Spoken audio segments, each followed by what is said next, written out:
नमस्कार प्यारे दर्शकों। आज की शीर्षक है गुड़िया, एक दर्द भरी सच्ची घटना का वर्णन। तो आइए पेश खिदमत है। एक दुकान में मैं खरीदारी कर रहा था, तभी मैंने उस दुकान के कैशियर को एक 5-6 साल के लड़के से बात करते हुए देखा। कैशियर बोला, माफ़ करना बेटा, इस गुड़िया को खरीदने के लिए तुम्हारे पास पर्याप्त पैसे नहीं है। फिर उस छोटे से लड़के ने मेरी ओर मुड़कर मुझसे पूछा, अंकल, क्या आपको भी यही लगता है कि मेरे पास पूरे पैसे नहीं हैं? मैंने उसके पैसे गिने और उससे कहा, हाँ बेटे, यह सच है कि तुम्हारे पास इस गुड़िया को खरीदने के लिए पूरे पैसे नहीं है। वह नन्हा सा लड़का अभी भी अपने हाथों में गुड़िया थामे हुए खड़ा था। मुझसे रहा नहीं गया। मैंने उसके पास जाकर उससे पूछा, यह गुड़िया तुम किसे देना चाहते हो? उसने उत्तर दिया, यह गुड़िया मेरी बहन को बहुत पसंद है और बहुत प्यारी है। मैं इसे उसके जन्मदिन के लिए उपहार में देना चाहता हूँ। पहले मुझे यह गुड़िया मम्मी को देनी है और वो बाद में जाकर मेरी बहन को दे देगी। यह कहते कहते उसकी आंखें नम हो आई।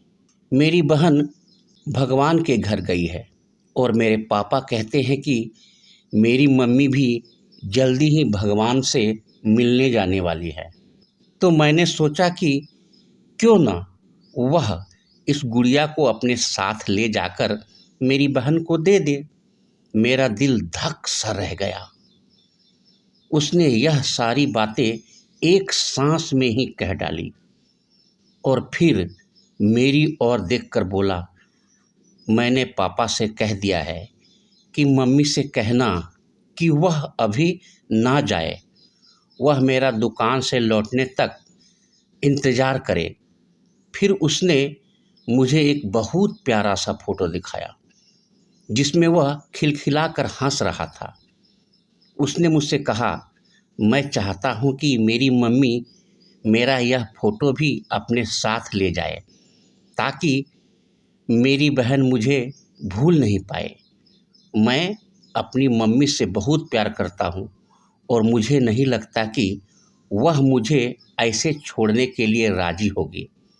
पर पापा कहते हैं कि उन्हें मेरी छोटी बहन के साथ रहने के लिए जाना ही पड़ेगा। इसके बाद फिर से उसने उस गुड़िया को गमगीन आंखों से खामोशी से देखा।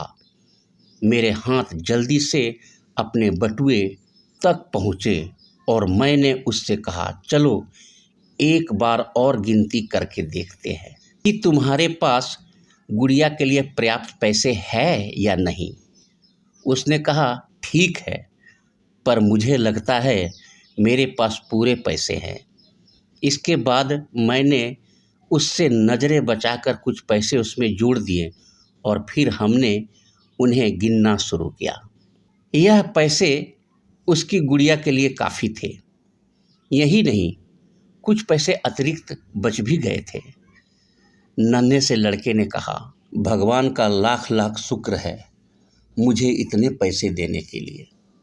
फिर उसने मेरी ओर देखकर कहा, मैंने कल रात सोने से पहले भगवान से प्रार्थना की थी कि मुझे इस गुड़िया को खरीदने के लिए पैसा दे देना ताकि मम्मी इसे मेरी बहन को दे सके, और भगवान ने मेरी बात सुन ली।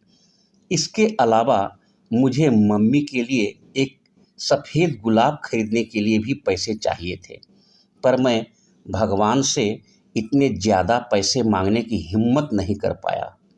पर भगवान ने तो मुझे इतने पैसे दिए हैं कि अब मैं गुड़िया के साथ साथ एक सफ़ेद गुलाब भी खरीद सकता हूँ।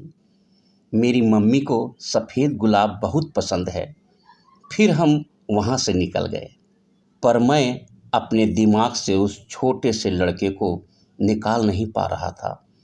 फिर मुझे 2 दिन पहले स्थानीय समाचार पत्र में छपी एक घटना याद आ गई जिसमें एक शराबी ट्रक ड्राइवर के बारे में लिखा था, जिसने नशे की हालत में मोबाइल फ़ोन पर बात करते हुए एक कार चालक महिला की कार को टक्कर मार दी थी, जिसमें उसकी 3 साल की बेटी की घटनास्थल पर ही मृत्यु हो गई थी और वह महिला कोमा में चली गई थी। अब एक महत्वपूर्ण निर्णय उस परिवार को यह लेना था कि उस महिला को जीवन रक्षक मशीन पर बनाए रखना है अथवा नहीं, क्योंकि वह कोमा से बाहर आकर स्वस्थ हो सकने की अवस्था में नहीं थी। क्या वह परिवार इस छोटे लड़के का ही था? मेरा रोम रोम कांप उठा। मेरी उस नन्हे लड़के के साथ हुई मुलाकात के 2 दिनों बाद मैंने अखबार में पढ़ा कि उस महिला को बचाया नहीं जा सका। मैं अपने आप को रोक नहीं सका और अखबार में दिए पते पर जा पहुंचा, जहां उस महिला को अंतिम दर्शन के लिए रखा गया था। वह महिला श्वेत धवल कपड़ों में थी, अपने हाथ में एक सफ़ेद गुलाब और उस छोटे से लड़के का वह फोटो लिए हुए और उसके सीने पर रखी हुई थी वही गुड़िया।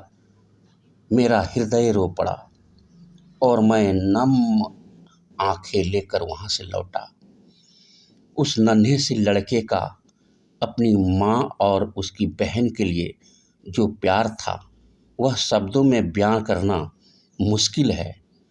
और ऐसे में एक शराबी चालक ने अपनी घोर लापरवाही से क्षण भर में उस लड़के से उसका सब कुछ छीन लिया, जो हमारे दिल को बहुत ही गहराई से छलनी करके छू लिया।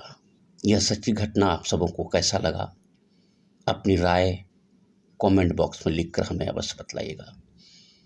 बहुत जल्द फिर मिलूंगा एक विषय के साथ। तब तक के लिए आप सबों को मेरा प्यार भरा नमस्कार। धन्यवाद।